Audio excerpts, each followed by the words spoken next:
Okay, जय Shri Ram. Myself Purushottam Kumar भाई in our Jujumura block president Bajrang Dal. So guys, हम अभी बादल भैर इसी क्षेत्र आए हैं। तो ये देखो हमारा फॉरेस्ट डिपार्टमेंट का जंगल है और 4-5 किलोमीटर पहाड़ से आए हैं। देखोगे तो यहाँ पानी भी नहीं मिलता है, कुछ खाने के लिए कुछ नहीं मिलता है, फॉरेस्ट जगह है, कैसे जाएंगे।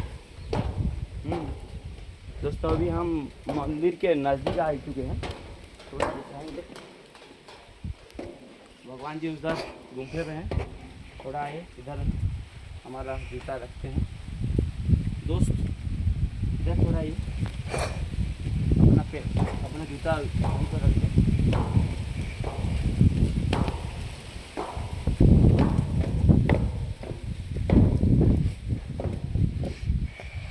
जय श्री राम।